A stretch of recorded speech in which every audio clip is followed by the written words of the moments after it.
You're listening to the AFL Unlimited podcast, where we tackle all the hot topics in the AFL and bring you up to speed with everything you need to know in the football landscape.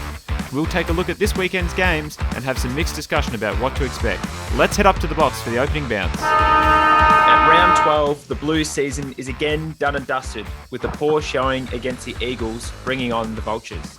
Dreamtime in the West was a massive success, with the Tigers looming over the second half of the season.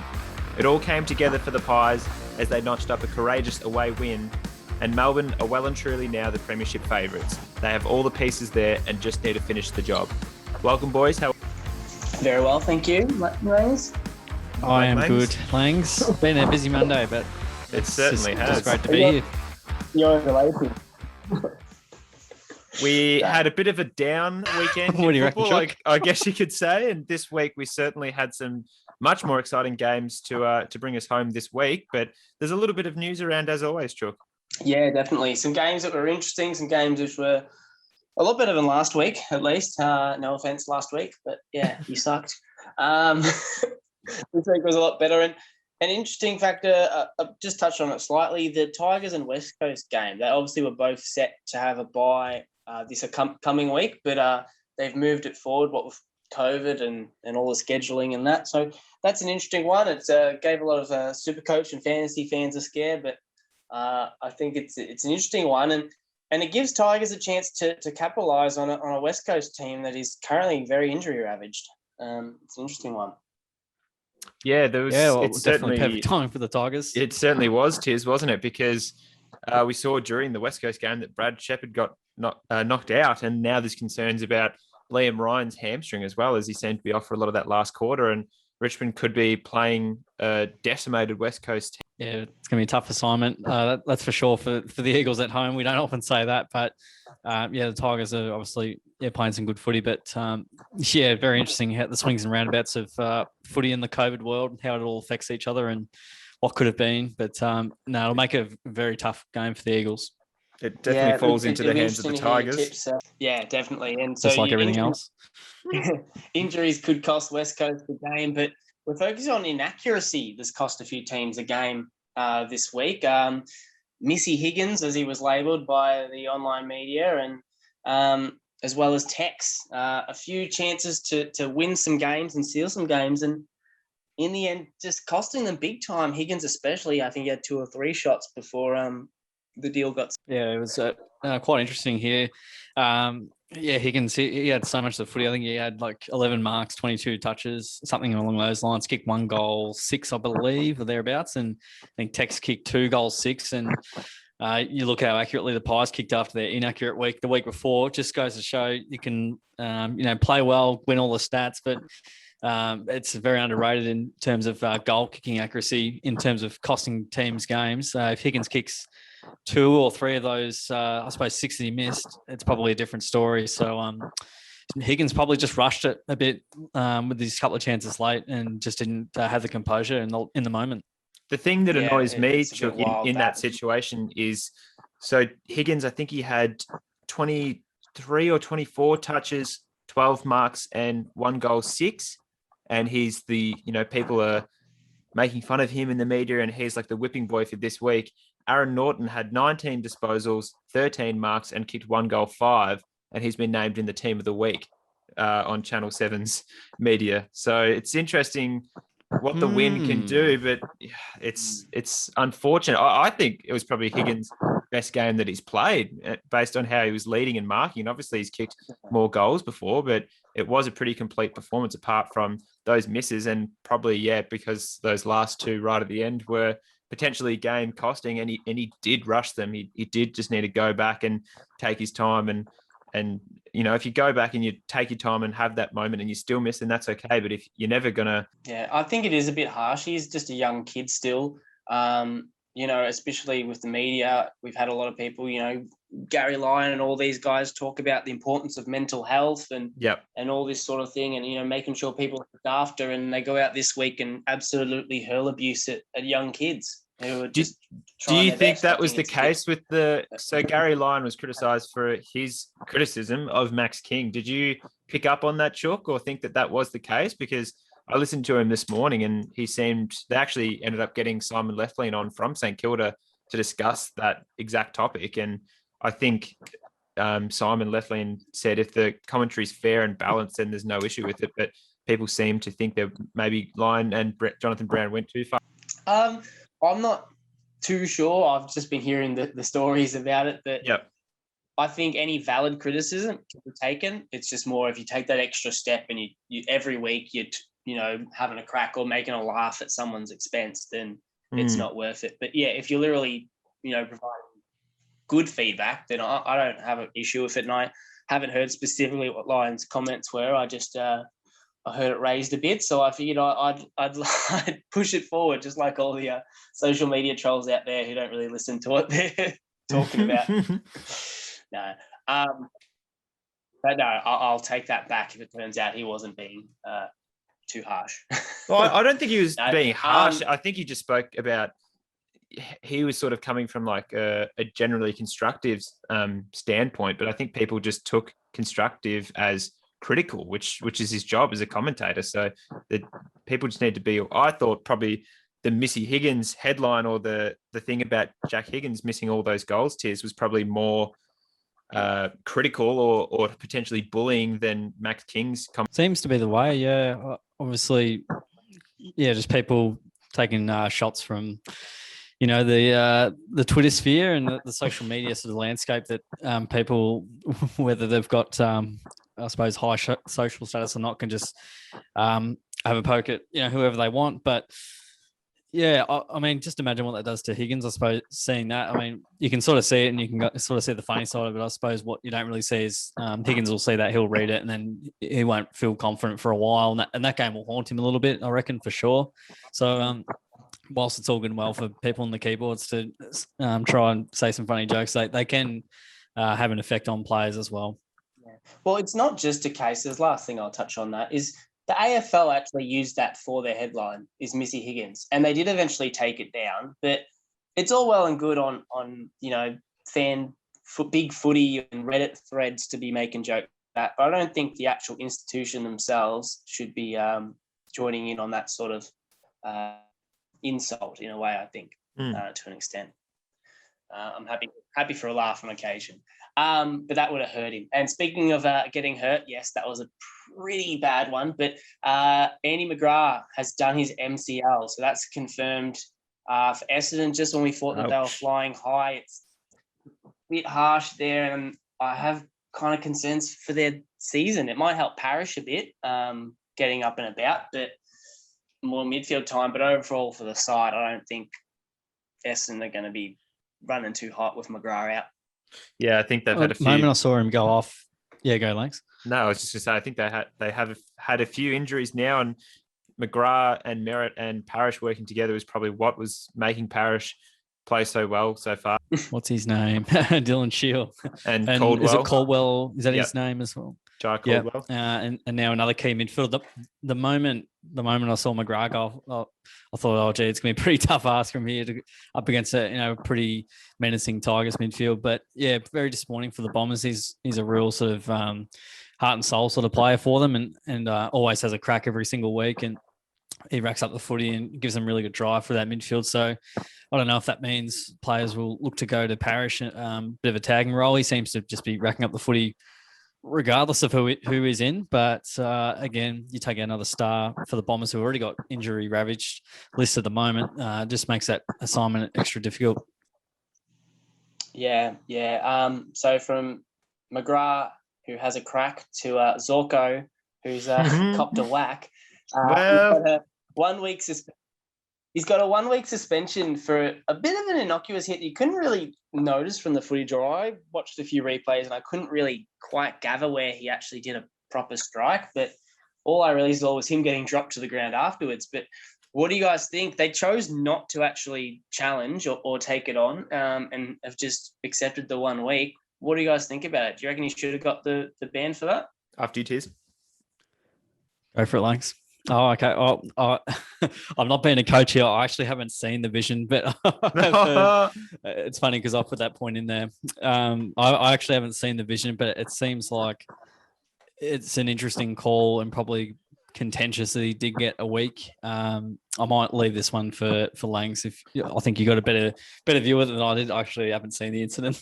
Genuinely, I guess based on if we're talking out of contact, out of 10, it was probably on like a 3 or 4 scale. But the precedent has been set with Jeremy Finlayson, with who was it last 2 weeks ago, Marlon Pickett against Brisbane, actually, funnily enough. But the only outlier, I guess, is the Bailey Fritsch action against North Melbourne midfielder Tom Powell. But I guess that was in the act of fending off whilst Fritsch had the football. So probably Pickett's and Zorko's don't deserve a week individually, but the precedent has been set. So I'm probably happy to see this one go down to keep in consistent with what's happened this year so far, Chook.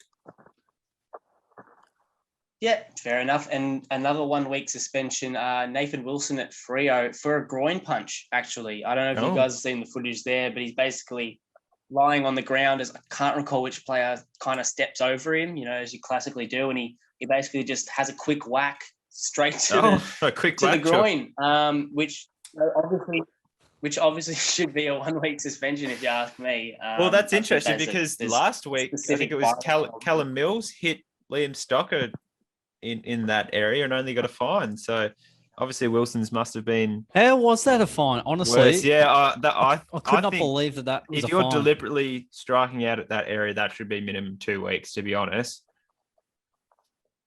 That's a terrible action. Yeah. It's an extremely sensitive area. Absolutely, very sensitive area. Yeah. I just can't believe that Mills didn't get anything except for a fine like that. That just because he didn't get concussed out of it doesn't mean that it's not a reportable offence or he should be missing weeks for it. I think a few of his future kids probably got concussed from it. Well, maybe. It's probably an area, Chook, that needs to stay untouched. And speaking of untouched, we'll go into our untouched moment of the week for AFL Unlimited. And we are going to talk about the Blues. They were pretty disappointing. And one bit of vision from that game that I did notice was Eddie Betts kicks a goal and comes to the bench. Issue 1 was that Eddie Betts is 34 and he's second in their total goals tally this year, which is a massive worry. Issue 2 is, from what I could see in the broadcast, David Teague, who was on the bench, didn't look at, speak to, or congratulate Betts from what I saw. And for a lot of the game, Teague sat on that bench looking dejected and honestly didn't look like he had a plan.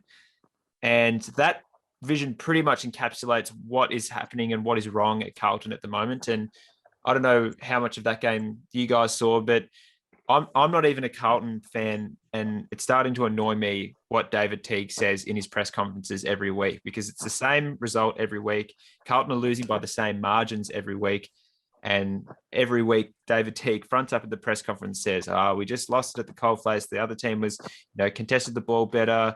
We're doing this, and we'll have to get better and such and such. It's starting to sound like a lot of, he's getting asked questions and he's just giving answers, but they're not real answers. It's just an answer to a question. It's not a reason. Yeah, well, I'm not too sure of that exact footage you're referring to. Was it a pretty crucial goal Betts had kicked, or was it the game in the balance at the time? I think it was maybe start of the third quarter, but from what I saw, Betts literally came and sat within a meter of him, and there was no reaction at all or anything. So, yeah, I don't know. I don't want to criticize them for not having a chat to someone on the bench when he's maybe trying to focus really hard on what's going on the field, but. Yeah, I'm not within the organisation, so I can't really judge, and I probably haven't watched as many Carlton games as I should have. But really, I don't think Carlton stood a chance after Mackay went down, to be honest, in that game. They had nothing up forward. The wrong week to drop Casbolt, it seemed, in the end, because once Mackay went down, they struggled for the rest of the game. Did you have any thoughts on that, Tiz? We might touch... Or did you want to touch on it later? A bit later, I suppose. Yep. With the actual game, but it does seem like Teague is just giving just generic answers without a lot of, I suppose, it doesn't feel like a lot of thought put into it. They've got some issues to address. I think we'll probably touch on a bit later. Chook had a final point just I suppose regarding the news in terms of while we're on the topic of groin punches.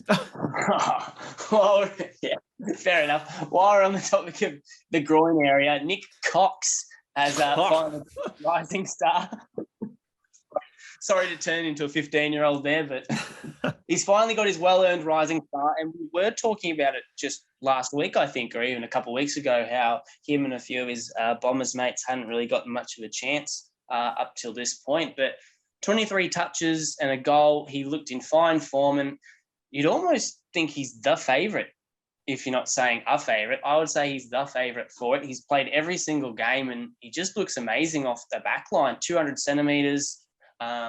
Yeah, he's impressive all around, I reckon, Cox. I think he had a crack in the ruck a few times in the game. So I think he looks like a genuine All-Australian. Sorry, not All-Australian. Genuine rising star. Maybe push for All-Australian. But rising star, I think I'd give it to him right now based on the game so far. Playing some really good footy. And we'll definitely, he might bob up a little bit later as well.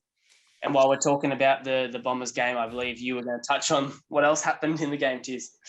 What a great, this is a segue masterclass right here. Over to, cheers, Shook. Over to Essendon and Richmond at Optus Stadium. Dreamtime at the Optus Stadium, not at the G. Dreamtime at the O. Richmond by 39 points. And ladies and gentlemen out there, the sleeping Giants are starting to wake up. And a 10-plus game winning streak appears to be imminent yet again. Richmond started and finished the game off in sensational fashion, though. They just looked super good. We've seen it over so many years, and just looks like that play is just coming back once again. The Bombers weren't able to find time and space early, and they couldn't move the ball in the manner that they wanted to. Found Richmond defended the corridor brilliantly, and Essendon weren't able to replicate the same defensive structure. We just saw Richmond chip into the corridor in the first term, especially just with ease. And yeah, it was sort of really tough to watch from. Obviously, we're all working hard for the Bombers there. They did hang in there to their credit, though. The Bombers they were quite brave, but the Tigers had all the momentum. Obviously, the Bombers hit the lead, which is really good in the last term after being 3.5 goals down, 3/4 time. Hit the front, which was a credit to them to make that happen. But then the Tigers piled on 6-7 goals from there in 19 minutes, which you can only really say that they ran out of legs, and the Bombers just couldn't quite get the job done. They had 101 points on turnover as well. The Tigers, I think that's their highest since 2005. I was sort of hearing, which is just unbelievable. They thrive off, I suppose, getting a lot of their scores from turnover. But 16 goals from turnovers, just it's just a credit to their pressure, and then credit, I suppose, inability for the Bombers to sort of cope with that pressure and give the ball back to them. Small's got to hold the Bombers too, as we saw. Bolton and Castagna both kicked 3 each. Parrish was best on ground. He won the. Well, is it a medal, guys? I'm not super across this, but he was medal, I believe, Tyson. Thank you very much, Jackson.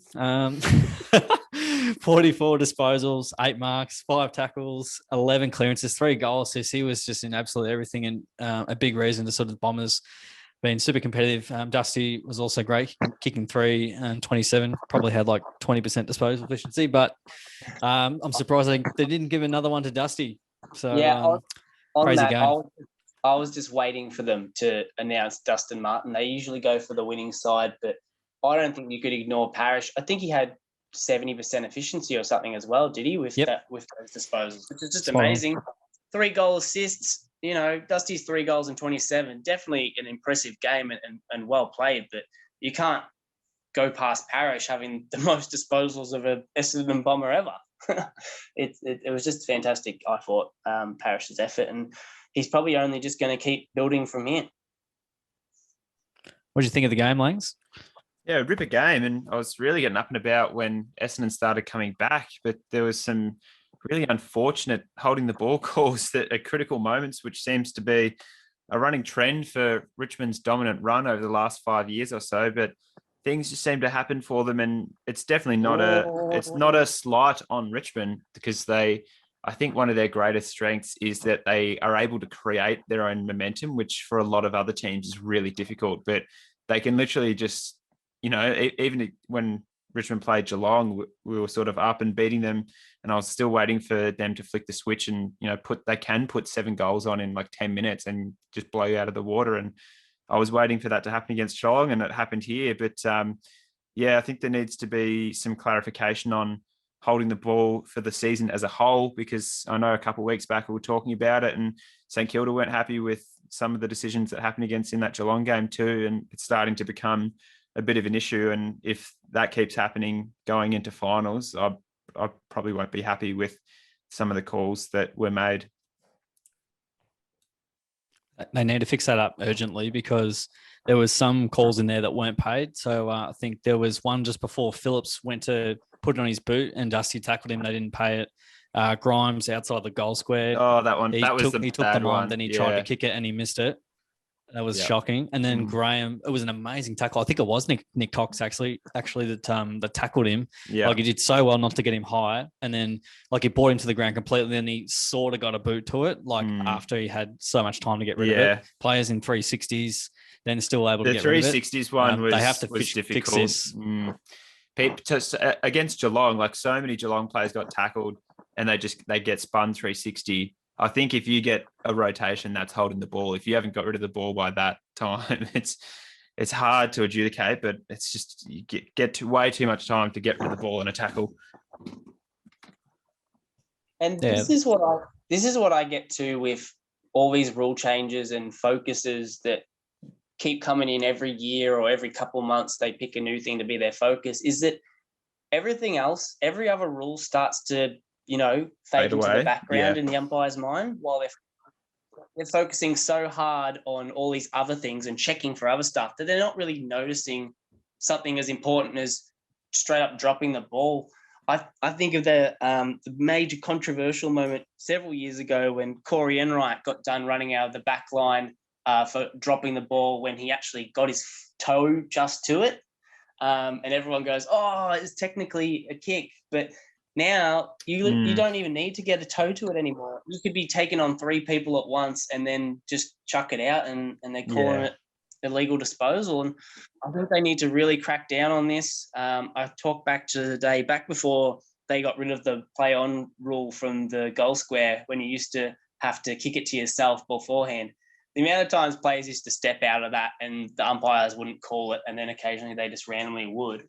It's just part of the things. There's so much going on for an umpire to have to focus on. But at the same time, something as easy as a guy did a 360, you should be able to call that pretty quickly. That's holding the ball. Yeah, I don't know what to discuss about it. It's just hopefully that they put a bit of more focus on it. But in that same point, you then go, well, now you've changed the rules again, because a week ago we were getting away with this and now suddenly you're calling it. They need to probably just do a bit of an announcement out to the clubs and say, all right, guys, we're cracking down on this again. So you would have gotten away with it last week, but this week we're going down hard on it. It's like with the play on rule, the man on the mark rule, how they've been suddenly started calling play on the players over and over again. And everyone's having a crack about strange, that. Yeah. Let people know. Give a heads up. If you move slightly to the left, we're going to call play on, because it's not fair to the man on the mark if you get to do whatever the hell you want. Fair enough. But tell people that Max Gawn one was ridiculous. Yeah, the Gawn one. I was going to say that was the terrible main one that got picked up on. He literally hadn't even got back to his line yet and panicked and kicked it out in the full. And it's like, well, why are we rushing players to play on? We don't want to see players kicking it out on the full. We want to see good moments where Gawn kicks it inside 50 or does something good with the ball, not make a stupid decision. It looks terrible. Yeah. Now, spot on. I'll just quickly touch on the Bombers. I still think they have a lot to bring, even though we're talking about McGrath's injury being pretty bad for them. I still think they're a decent side and they can still push for the 8 potentially.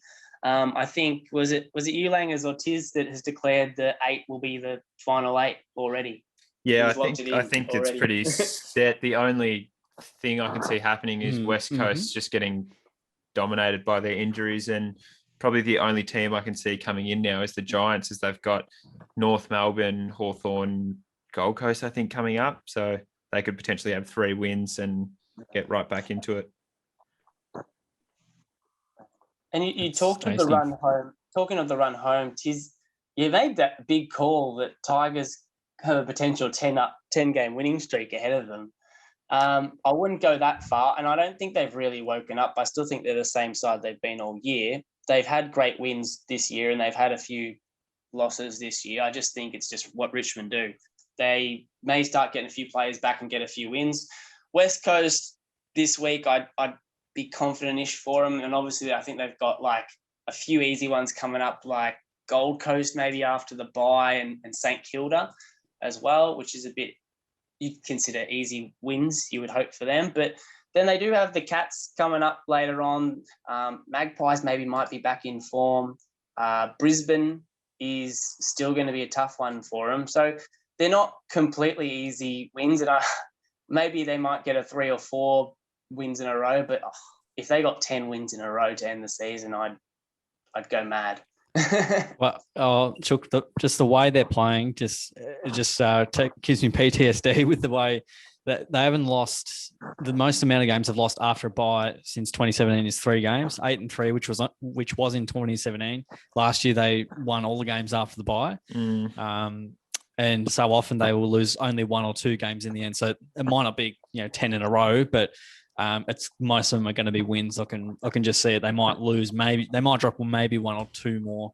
I'd be shocked if they dropped more than 2 in the next. They've played 10 or so most weeks, of the top 8 now, anyway, so their draw's going to get pretty easy from here. But talking about a couple of teams that aren't in the top 8 is Adelaide and Collingwood, and this game could have potentially been a bit of a fizzer, and a lot of people would have thought Adelaide could have got the job done based on what they did to Melbourne a couple of weeks ago, but it was the Pies who got up by 5 points, and it was Jamie Allett back with a bang with 6 goals, 4 of them in the first quarter, and he absolutely dominated the whole game and was kicking goals, obviously, early in the game, and then he kicked a couple of goals late, which pretty much sealed the game for Collingwood, and it sort of begs the question, could he?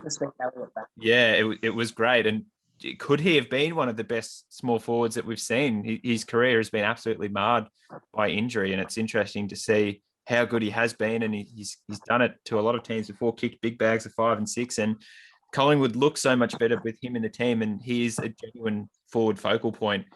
And they seem to take risky kicks inside 50 and in the corridor, Collingwood, to get the ball moving quicker into that forward target. And it's amazing what happens when you have someone who's actually competent forward and can finish off a lot of the hard work that Collingwood did. So a couple of the players Collingwood had kicking those kicks inside 50 was young Trent Bianco and Caleb Poulter, who looked awesome. Both of them kicked their first goals for Collingwood, and they've been fantastic. But sort of begs the question as to why Collingwood did all what they did in the trade season and trade period last year, and then not follow through with those decisions and play all the kids this year, because it's probably the best that they've looked all year, regardless of a win or loss. And it just sort of begs the question, why haven't they gone with the kids, which obviously there is some young talent there at Collingwood. And it's happened with Sydney recently, but you see an influx of the kids come in, the children, and it does give a boost to the whole team because the selection pressure for spots starts to happen. And just generally there's more excitement and buzz around a team when they have that input of the youth. In regards to the Crows camp, they certainly missed some chances, Chook. We were talking about the inaccuracy plaguing a couple of teams this year, and I think you did mention Tex kicked 2 goals 6, and if he gets one more of them, then Adelaide win. And it again begs the question as to how this team beat Melbourne 2 weeks ago and then lose to Collingwood, who's probably been one of the worst teams all year. But I think Adelaide just have a knack so far, as Geelong found out in round 1, to turn up against top 8 clubs and perform quite well. And it's clear that Rory Laird needs to stay in the midfield for the Adelaide Crows for the rest of his career, because he is an absolute ball-winning magnet with 44, I believe he had. And he's been fantastic and been All-Australian in the halfback flank and running off halfback, but he's just a solid player and has been an awesome player, and he's looking fantastic in the midfield. And I know this guy you love, Chook, but Riley Thilthorpe looks fantastic also, and I really like what he's done. I think if we talk about Nick Cox, when Tilthorpe does actually get a nomination eventually, I think he'll probably finish second in the Rising Star. Ooh, that's a good call, or a bold call, and I'd be excited to see it. And yeah, he's got a great first name, and he's good at kicking goals as well. Your comment on Laird is, I think, an accurate one and a good one. And I don't think you're just talking for the sake of your Supercoach side. I have been impressed with Laird pushing into the midfield, and you could say he's underrated. I would argue.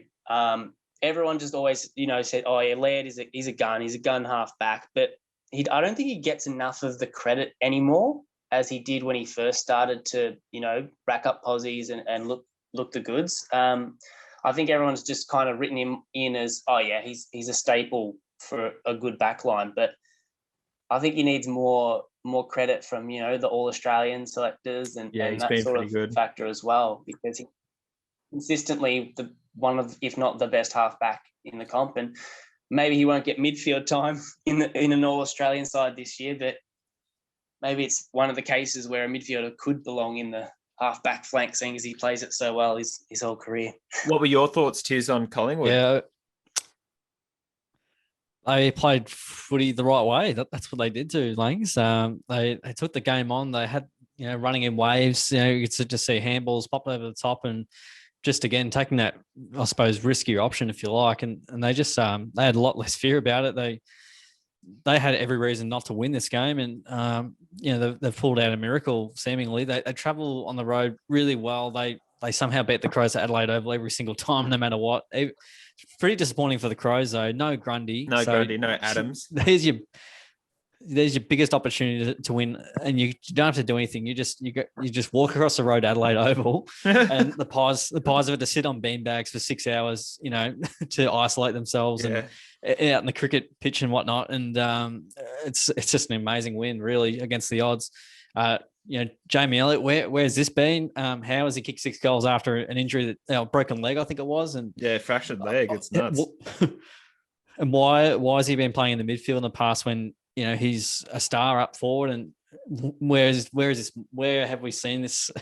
There needs to be more of this from Jamie Elliott. He's very inconsistent. Sometimes he'll just go weeks without kicking a goal. Now all of a sudden he just rocks back up and kicks 6. Credit to him for getting his body right, but the Crows, they're frustrating because you think they're half decent, but they seem to really try and I suppose poach the top clubs. Melbourne, obviously, a couple of weeks ago, you go, how the heck do they beat Melbourne, and how do they beat Geelong in your wildest dreams?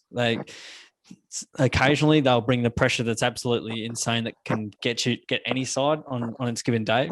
As per examples of Geelong and Melbourne, 2 pretty quality sides, and they find a way to beat them. But they should win these games, and there's no real excuses, I wouldn't have thought. But inaccurate kicking probably cost them this one. But again, they allowed the Pies to play a lot better footy, and hopefully Collingwood will play a bit more of this style. So I think they'll, over the long term, they'll get better results on the scoreboard, playing in this kind of manner, and much more sustainable and something you can build on. So. Definitely. Awesome job from the Pies. I think you're being a bit harsh to both of these sides when you say, oh, Adelaide, what a flop.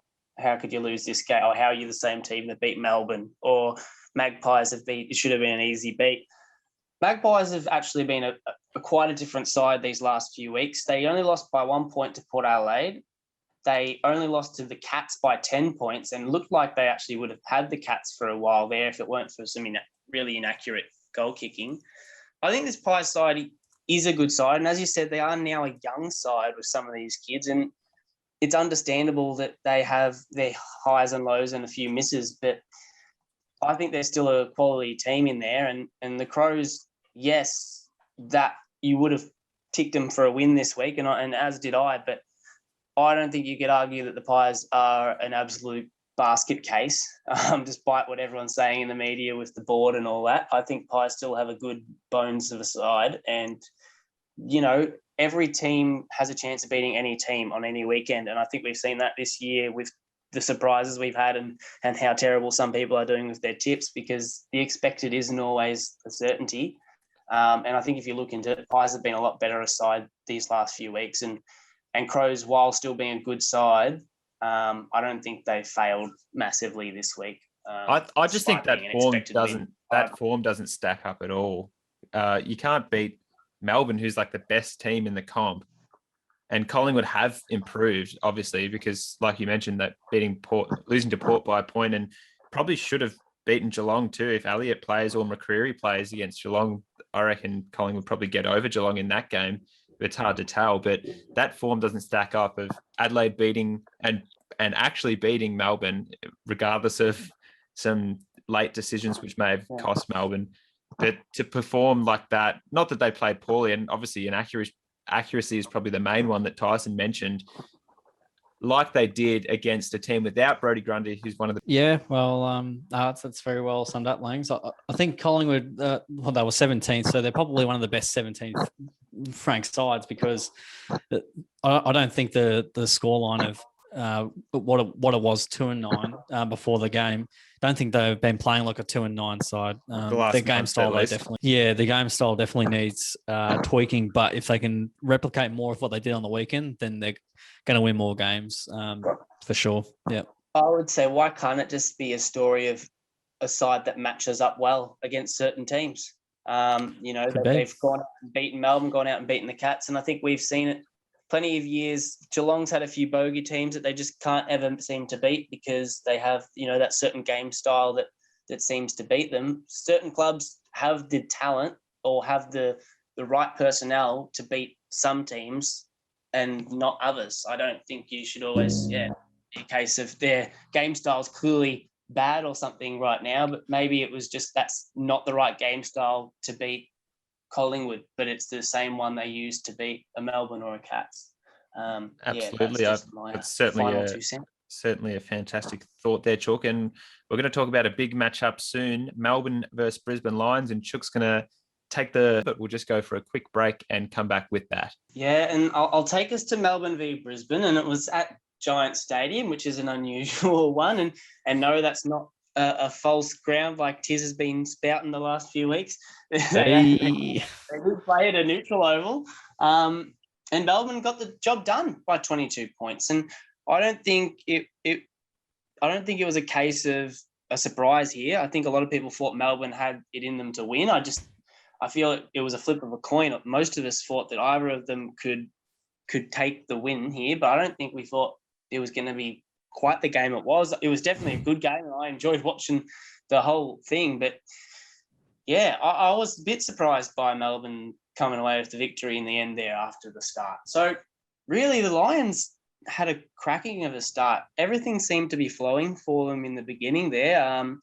Bailey has been super impressive up in the forward line the last few weeks. I think he's kicked 9 goals in the last 3 weeks, which includes 2 bags of 4, including this game.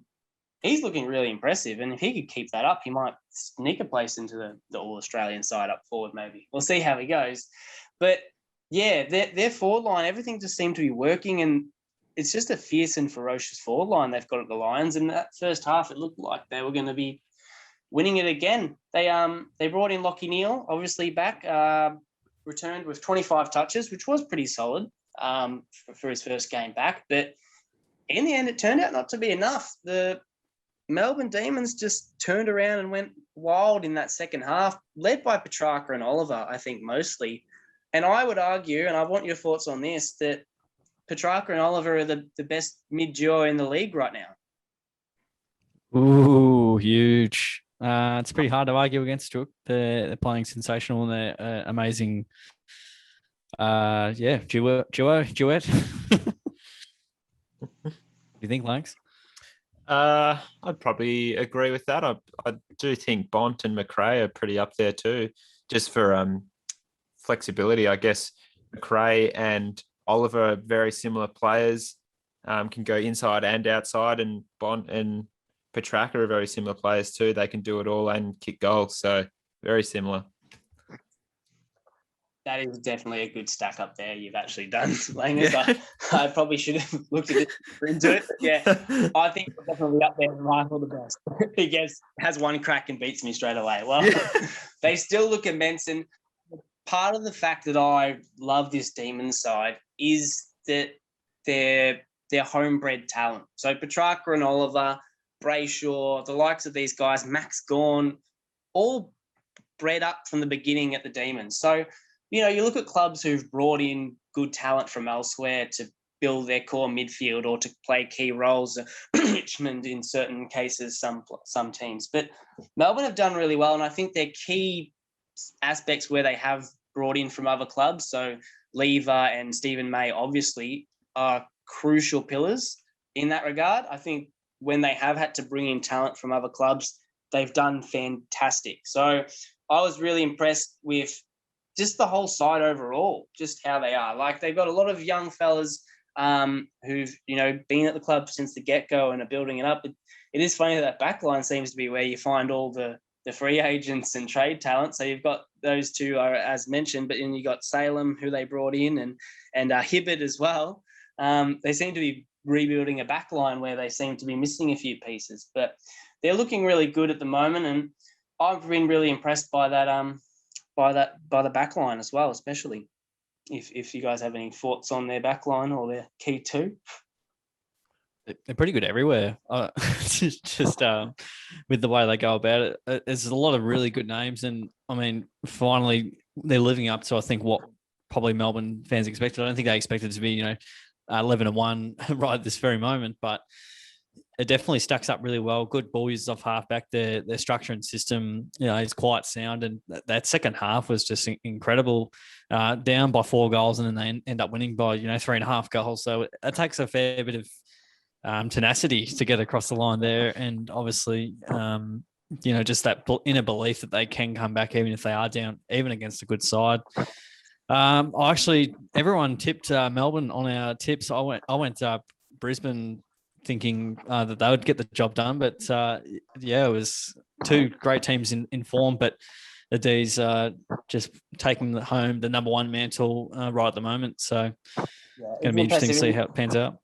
You talked about that second half there, Tiers, and so they outscored the Lions by 42 points in that second half, kicked 9 of the last 12 goals of the game.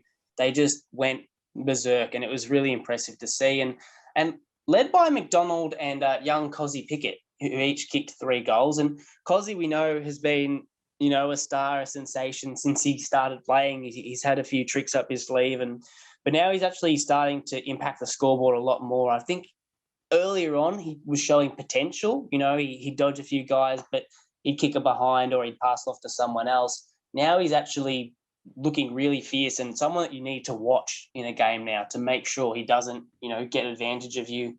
And McDonald, he's just come back out of nowhere. He trained the whole preseason, I think they said, on the wing, and I did have a bit of a talk about that in a previous episode, that he'd been training his ass off on the wing to build a new role for himself with the incoming of Brown and then Wiedemann's performances so far. But he's come back to the forward line in the absence of a few keys in recent weeks, and he's performing really well. And I think he's starting on the wing and kind of pushing up and catching them off guard, other teams, and kicking 3 goals. It's impressive when you have a guy that can perform on multiple aspects, and it's making the Demons look like a real force to deal with.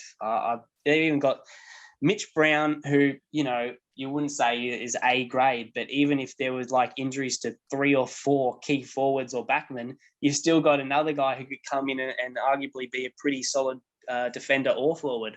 I think this Demons lineup is looking extremely exciting, and a long call from the people who were saying, they've lost the plot when they lost Adelaide. It's exciting to see Langers.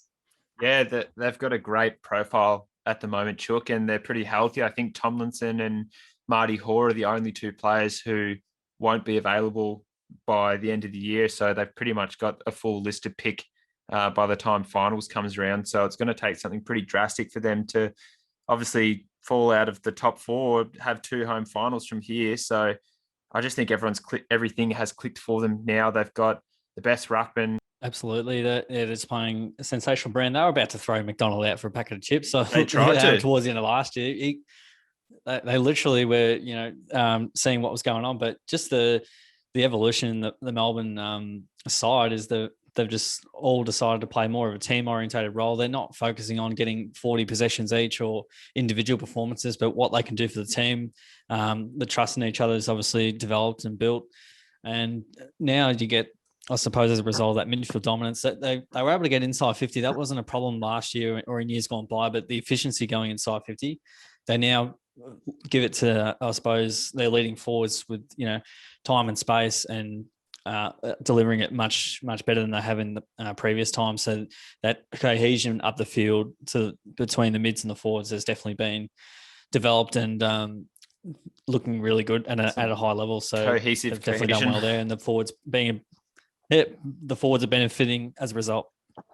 It's definitely been really impressive. And you talk about the potential for 2 or 3 home finals. Well, let's see how COVID goes. But I reckon if anything can sort out COVID, it's the upper echelon elite Melbourne fans. They've usually heading off to the snow, so they haven't been caring. But now that they know there's a chance for some home finals, these are the upper elites that probably wave their magic wands and sort this whole thing out. We probably need to get Melbourne to start losing, so we lose about 50,000 people out of the Melbourne CBD, and it clears things out a little bit.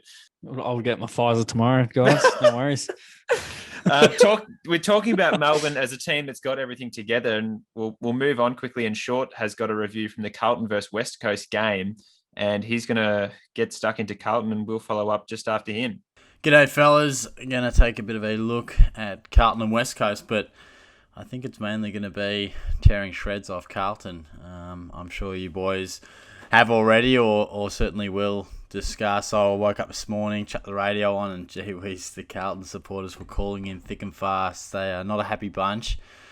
Now, the Eagles, got the job done, and a pretty good win by them. A lot of injuries out, and it's sort of been probably papered over because so much criticism towards the Blues, but really good win by them. I felt, Carlton challenged them at times. I listened to this one on the radio, and good start by the Eagles, but multiple occasions the Blues hit back to within a few points, and I don't think they snuck in front. I think they're only in front for about 90 seconds across the whole day, but Eagles were well challenged, and a crucial win for them on a venue that they don't really like, so got to give them credit for that.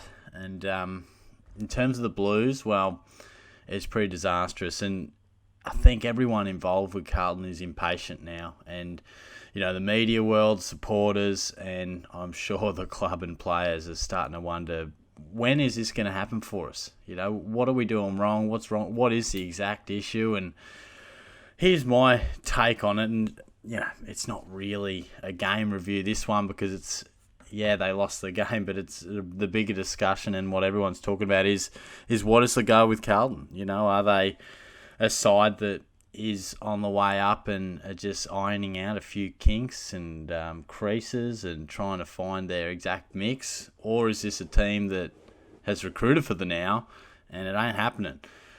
I feel as if they still will be a good side. I wouldn't be shocked if they made the 8 next year.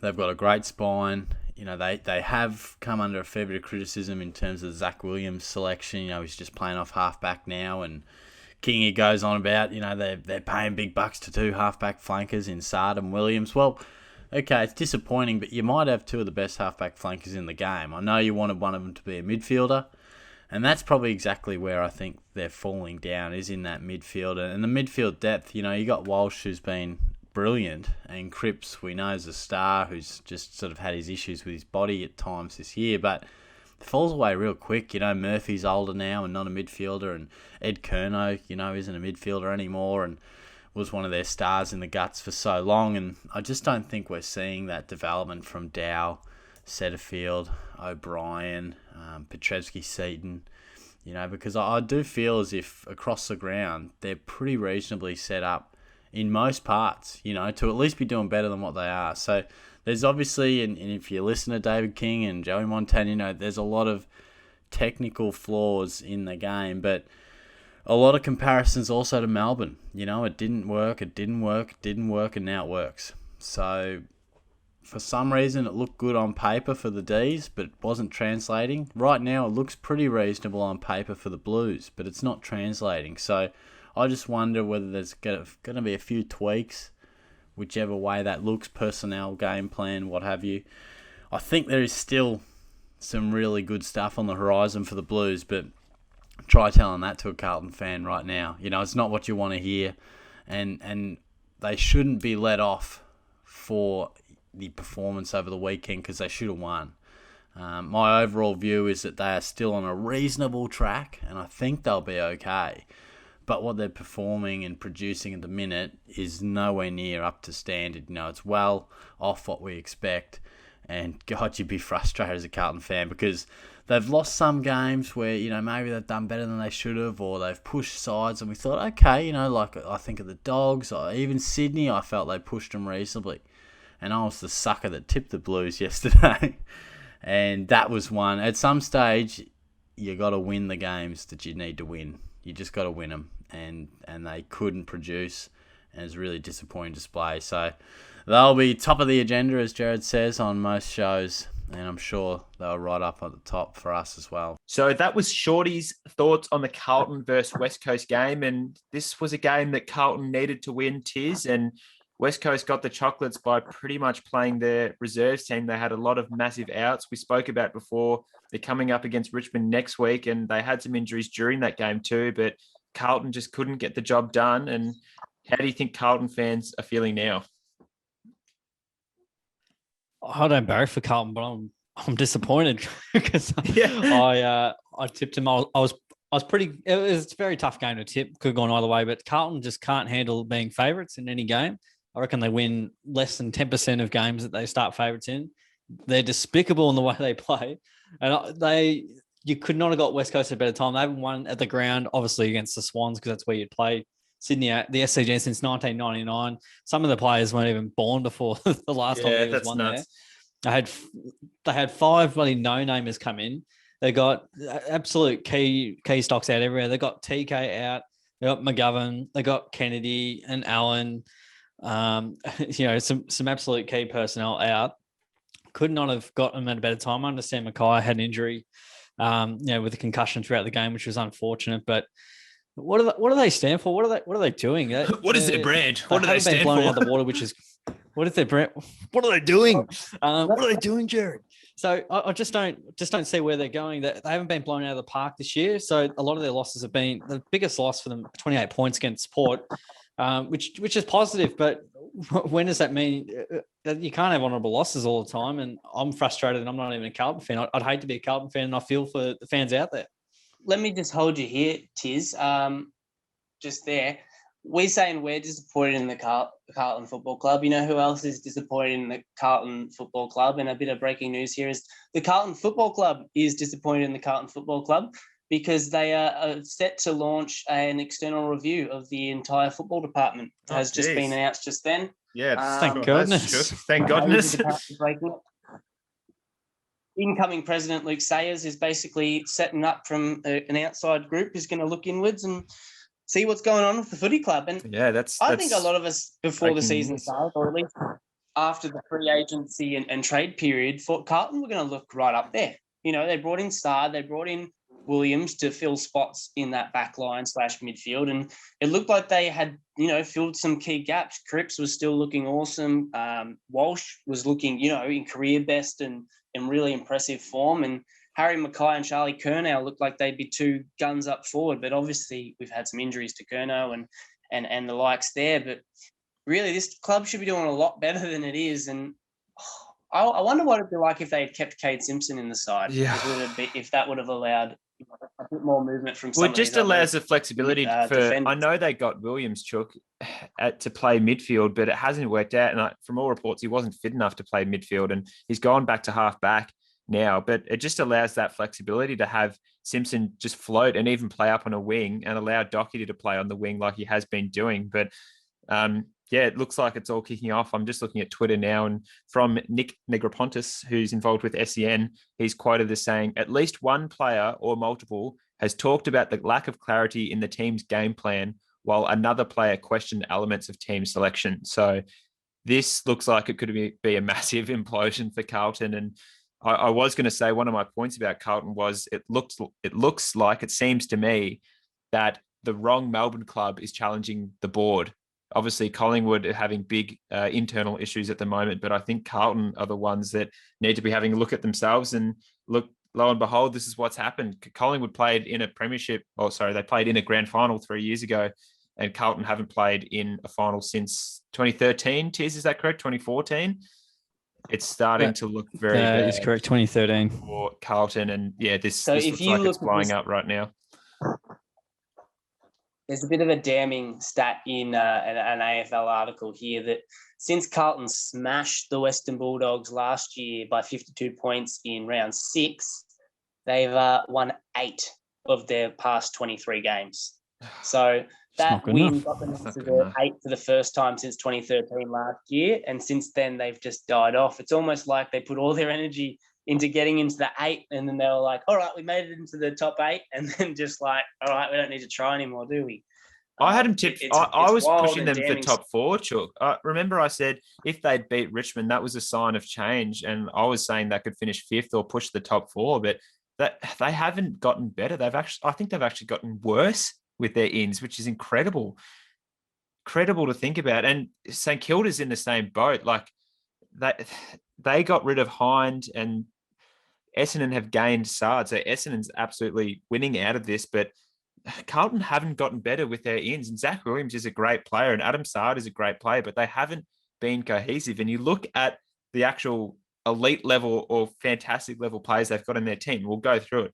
Cripps, Walsh, Mackay. You'd say Sard is probably at that above average level. Williams certainly is. They just haven't got it together. And I think this is the beginning of something potentially dangerous for Carlton, because what the signs I was seeing from David Teague on the weekend probably gave me an insight to something like this would be happening soon, to be honest.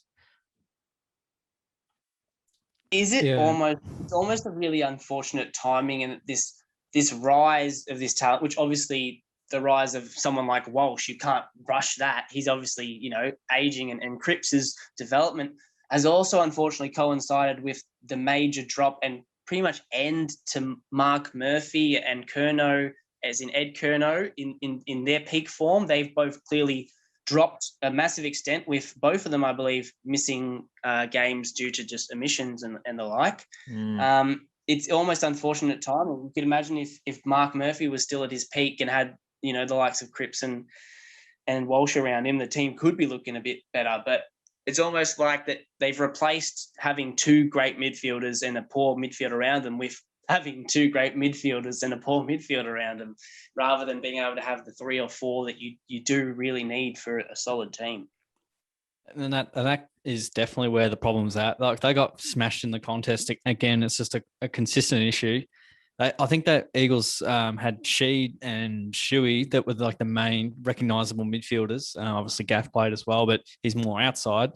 And you go, okay, Bolivio was playing as well, but I just feel like they didn't have much in terms of the midfield, the Eagles. And TK, obviously, they're one of their best midfielders out, Shuey out, 2 of their absolute stars. And they just got belted up again, and it just keeps happening until they address that. Going to be consistent issues. You got to win at the coalface, and they just got blitzed off the park. It is unfortunate to see it. I think they probably were really hoping on that Zach Williams midfield factor, as you were saying, Langus. But if he's not fit to play there, he's not really going to be much help. Jack Martin, who we know is a handy footballer, I don't think he's turned into the classy outside midfielder that they were thinking would be, that he had showed at Gold Coast.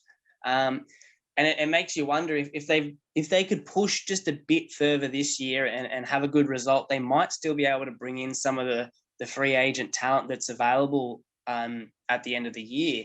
Some of the guys from the Giants and the like who are looking at new deals. But if they don't show any real good signs of improvement, they might not be able to grab that extra talent that they need to bolster and become a great side. Yeah, it's really, really disappointing, honestly. They've just been down for so long.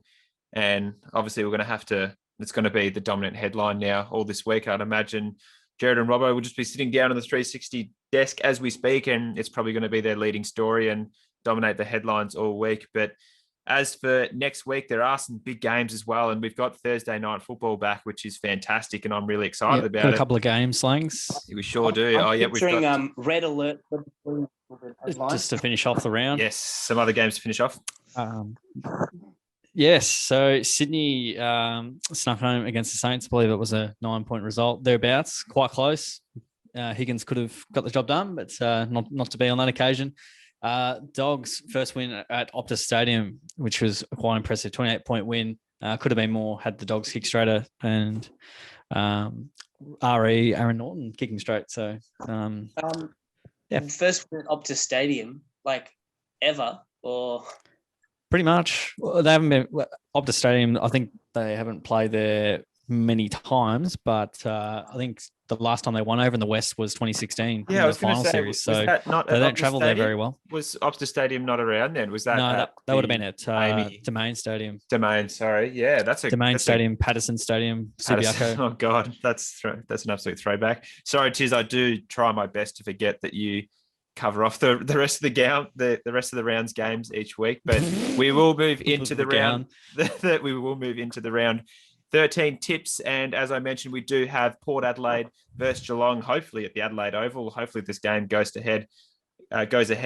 All in all, I will be tipping the Geelong Cats by 9 points. They've got thrown in a margin there as well. Yep. We apparently won after the bye last year, and I tipped against us initially, but then I've changed my word and gone with Geelong at the Adelaide Oval or wherever it is. I want to give it a margin. Wherever it is. I'll tip the Cats by 600 points. Seeing Oh my as we're just God. throwing out random numbers. No, I'll just tip the Cats. I reckon they'll be able to get up. Geelong did beat Essendon after Sydney the Hawthorn bye at the SCG. They sure did. Geelong beat Essendon after the bye. Tiz, so that was pretty much a free shot last year. But yes, Sydney and Hawthorn at the SCG. What a few games this rivalry has become the last few years with the Buddy transition as well. But I think safe to assume we're all tipping Sydney here. Correct. Correct for me. Correct. Next up, we've got Fremantle versus the Gold Coast Suns at the OS. This should be an interesting game, actually. This will be pretty 50-50 because Gold Coast have been pretty positive and Fremantle have had a lot of outs, actually. But just because it's at home, I would be tipping Fremantle. I might actually be leaning towards Gold Coast here. Ooh, that is a shook pick. What happened to Matt Fyfe this week? I believe Fyfe he just get hurt this dislocated. week? He dislocated his shoulder. And what was it? Griffin Lowe got knocked out. Griffin Lowe will be out, and Brennan Cox and Darcy did hamstrings. Apparently, Brennan Cox did like the most serious hamstring tendon damage you can do. So he's cooked for the rest of the year. So I'll be sticking with my Gold Coast pick then. Yeah, alrighty. Yep. Yeah, well, I'll go the Fremantle Dockers at home. They didn't do me justice this week, or the week just gone. So I'll take Fremantle being the home side. Next up, we've got St Kilda versus Adelaide at Kazali Stadium, and this one's pretty tough as well. Oh gosh, I think St Kilda is they're going to lose Tim Membry and Seb Ross, who have flown back to Melbourne to be with their partners who are either about to have children or have just had children. So they're pretty big outs for St Kilda, but I'm still tipping them to bounce back in this game. Yeah, having twins, I believe, Ross. Yes. He's always had twins. He's had twins, and I think Membry's about to. Yep. Yeah. I'm actually going to stick by the Crows. You know, I defended them in the review that we just had before, and I think you can allow losses here and there, and I think they'll get up and win this one as well. We're not on your home deck, Chug, against the side that's 17th. That was 17th. I'm going with St Kilda, but not with a great deal of confidence. I don't think Adelaide travels super well. They can't win at home either. So, I'll go the Saints, but not with a lot of confidence. And next up, North Melbourne versus GWS at Blundstone Arena. I will be tipping the Giants here. Yeah, easy Giants for me as well. Yeah, Giants. North will challenge them being at Blundstone, but yeah, Giants should get the job done. I think they won last time. I believe they did in Blundstone, yes. This game, 20 points. Geez, yep. West Coast versus Richmond at the Optus Stadium as well. I'm going Richmond here because they look like you said, Tiz, they're about to get on a big roll. What do you reckon, Chook? I'm going to go against the grain, which I'm sensing, and I'm going to go for the Eagles at home. I reckon they'll get it done. That's going to be interesting, Chook. I was pretty confident with the Tigers. Eagles got a lot out. They went down to the Bombers at their home deck, so I don't think they're travelling amazingly well. And Richmond just look like they're about to go back to back to back. So, yeah, sick.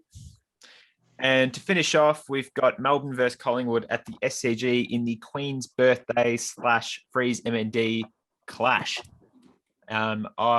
This actually, Chook, I reckon this will be a pretty close game, to be honest. We spoke about Collingwood's form being improved as of late, but I will tip Melbourne here, but I don't think it will be as big a blowout as some people might be expecting. Yeah, we have talked. I did try and talk up Collingwood a bit there, but I think we also saw that Melbourne are just a really impressive machine at the moment. So I will be backing in the Demons still, but expecting a good clash for a good reason, good cause. Excellently said there, Chookson. I like the D's as well here. I think they'll get the job done. I'm pretty sure they've had the Pies measure the last few times as well. But wonder if the D's will go to 12-1, then go win-loss like Geelong did. boy, that would Geelong got to 12-1, then they just couldn't win 2 in a row. Yeah. So that would be a nightmare for Melbourne. I think they're pretty settled for the rest of the year. So for anyone who's got to this stage, thank you for listening so far, and make sure you are leaving comments, likes, subscribes on all of our platforms.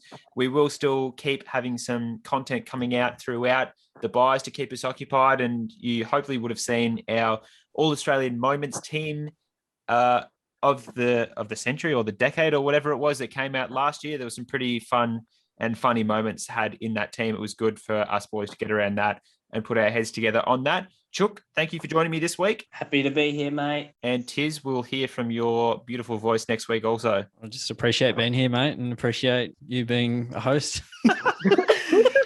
Thank you, guys. Have a good week, and we'll see you next week. Thanks for listening to this episode. Make sure you follow us on Facebook and Twitter. AFL Unlimited, because footy is limitless.